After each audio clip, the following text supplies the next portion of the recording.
पहिलं प्रेम माणसाला कधी विसरता येत नाही हे नक्कीच आहे. आणि पहिल्या प्रेमाची आठवण करून देणारा एक मराठी चित्रपटगृहामध्ये 31 तारखेला येतो आहे. इलू इलू इलू इलू नावाचा हा चित्रपट आहे. आणि या चित्रपटातील मुख्य नायिका मीरा माझ्यासोबत आहे. मीरा, काय सांगाल? इलू इलू हा चित्रपट येतो आहे 1998 मधला. जुन्या काळातलं प्रेम कुठेतरी पडद्यावर पाहायला मिळणार आहे, काय वाटतं? नक्कीच पाहायला मिळेल. आणि मी तर अनुभवलेलं आहे, कारण 1998मध्ये मी होते.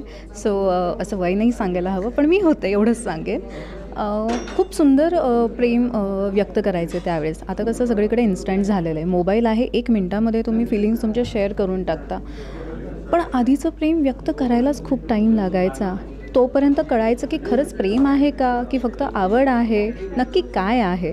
सो येस, मीही त्या अनुभवातून गेली आहे. त्यावेळेस आम्ही स्कूलमधून येता जाता मुलं मागे यायची, तर त्यावेळेस भीती वाटायची ॲक्च्युली, बापरे मुलं मागे येत आहेत वगैरे. बट तसं एक्सपिरियन्स आता नाही करतायत मला असं वाटतं. ती भीती असायची फॅमिलीची, बाहेरच्या लोकांची. आम्ही मुली काहीच नाही करायचो, पण मुलं मागे येतात हे आजूबाजूच्या शेजारच्यांनी जरी बघितलं तर किती आमच्या मुलींवर प्रेशर यायचं, हेही त्यातून एक म्हणजे अनुभवायला आलं. आणि आत्ता असं वाटतं अरे काहीच नव्हतं ते तर.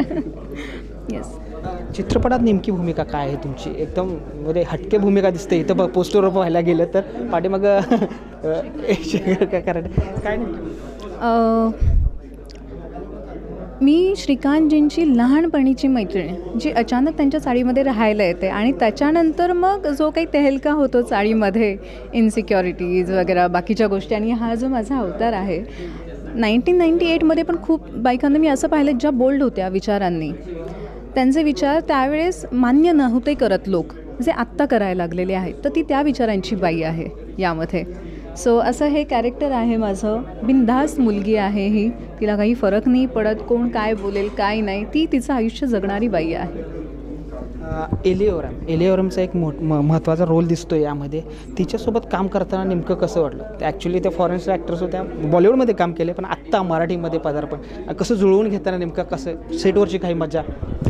ॲक्च्युली काय झालं ना, आम्ही तिघी ज्या कॅरेक्टर्समध्ये आहोत, आय मीन एलीचं हे स्कूलमधलं आहे, माझं चाळीमध्ये बाहेर, अंकिताचं बाहेर कॉलेजमध्ये असं आहे. तर आमचे एकत्र असे सीन झालेले नाही आहेत. तर त्यामुळे तो एक्सपिरियन्स आम्हाला घेता आला नाही आहे. पण ऑब्व्हियसली सगळेजण सेटवरती सांगायचे, जसं आता लेखकांनीही सांगितलं, खूप गोड मुली आहेत या सगळ्या. आणि एली जी ऑफकोर्स बॉलिवूडमध्येही करून आलेले आहेत, मराठीमध्ये करताना थोडासा लोकांना वेळ लागतो की ॲडजस्ट होतील का, काय होतील. पण सगळं इतकं छान जुळून आलं, इतकं छान मूवी झाला आहे. तर पुढे काहीच प्रॉब्लेम, ऑफकोर्स टेक्निकल त्यांना काही ना काही प्रॉब्लेम्स येत असतात, बाकीच्या गोष्टी खूप टेन्शन असतात यावेळेस.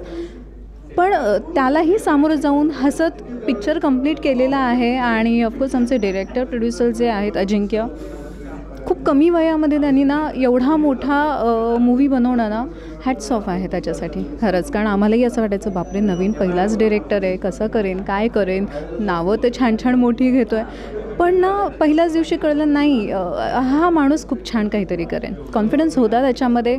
स्टोरी मुळात ना, जसं आता रायटरनेही सांगितलं, उगाच लस नाही आहे, काहीतरी घालायचं पिक्चरमध्ये म्हणून घातलेलं नाही आहे. छान सुंदर सिनेमा बनवला आहे. पहिल्यांदा बिग बॉस, नंतर मराठी सिरियल्स आणि आता चित्रपट, काय डिफरंट होता मधल्या काळातला? आणि चित्रपट करताना कशी मजा आली आणि काय वेगळा अनुभव भेटला? खूपच जास्त ॲक्च्युली. बिग बॉस नंतर तर मला असं वाटलं होतं मला कामं मिळणार नाही. कारण बिग बॉसमधला तो ट्रेंड सगळ्यांनी बघितलेला आहे. नाही, म्हणूनच मला असं वाटलं बापरे मला काम नाही मिळणार. पण काय असतं ना, बिग बॉस हे वेगळं आहे आणि तुम्ही बाहेरच्या आयुष्यामध्ये फार वेगळे राहता, वेगळे वागता आणि तुमचा स्वभाव वेगळा असतो. जशाच तसं राहावं ठीक आहे, हे सगळं मान्य आहे. पण जिथे आपण काम करतो, म्हणजे मी उगाच माझी तारीफ म्हणून नाही करणार. त्याच्यानंतर मी सिरियल केलं आहे, मूवी केलं आहे, वेबसिरीज केलेलं आहे. असं एक दिवस गेला नाही की मी काम केलेलं नाही आहे बिग बॉसनंतर. उलट लोक असं म्हणतात, अरे तू तिथे अशी कशी होती, सेटवरती सगळ्यात हंबल मुलगी मी आहे, असं ते मला म्हणायचं आहे. काम आहे ना माझं, ते मी काम करायला जाते तिथे, मी माज नाही दाखवू शकत तिथे आणि मला दाखवायचंही नाही आहे. बिग बॉस वेगळं आणि रिअल लाईफ वेगळं आहे. सो खूप छान एक्सपिरियन्स होता. छान छान कामं करते आहे. अजूनही माझे काही प्रोजेक्ट्स येणार आहेत. आत्ता सध्या तर माझा फेवरेट प्रोजेक्ट हा आहे इलू इलू. सो मी खरंच खूप खूप मनापासून प्रे करते की खरंच हा चित्रपट ना प्रत्येकाने पाहावा.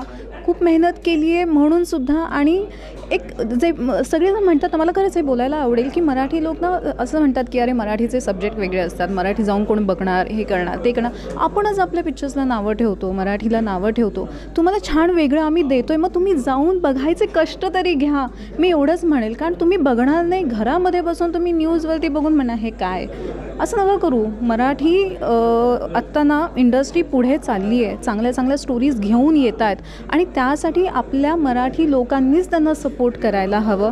आणि प्लीज थिएटरमध्ये जाऊन पहा. मी खरंच कळकळीची विनंती करते तुम्हाला. हे मला आता असा प्रश्न पडला आहे की त्यावेळी जेव्हा बिग बॉसमध्ये मीराला आम्ही बघितलं किंवा सिरियलमध्ये थोडीशी भाषा कुठेतरी फॉरेन म्हणजे मराठी अडकलेली मराठी आपल्याला पाहायला मिळेल. आत्ता एवढी स्पष्ट मराठी नेमकं काय केलं आहे प्रयोग? नाही हो, असं नाही. हे बघा काय होतं ना, मी आत्ता जी आहे ती खरीच आहे. मी तिथे होते तीही मी खरी होते. पण तुम्ही विचार करा, 16 वेगळ्या स्वभावाची डोकी ते एका घरात आल्यावर काय होईल? हां, म्हणजे मला नाही पटत आहेत काही गोष्टी, तर नाही पटत आहेत. तिकडे आपला टोन वेगळाच जातो. माझा तर आवाज इथे असायचा. पण काय ना, ती पण एक गंमत होती आणि खूप मजा आली मला ते अनुभवायला. आणि कदाचित ना त्या एक्सपिरियन्सनंतर ना मी अजून मॅच्युअर झाले, माझे पेशन्स वाढलेत, खूप स्थिर झाली मी लाईफमध्ये. तिथे भले पळापळ स्ट्रॉंग आणि हे ते अशी दिसली आहे मी, बट तो अनुभव आणि हे अनुभव फार वेगळे आहेत. पण त्याच्यामुळे मला फायदा खूप झाला आयुष्यात. नक्कीच फायदा तुम्हाला झाला. तर आपण बघितलं ह्या सुद्धा माझ्यासोबत बिग बॉस फेम आणि आत्ता इलू इलीच्या नायिका मीरा. कॅमेरामॅन केतनसह मीरा विराज, तारा न्यूज, कोल्हापूर.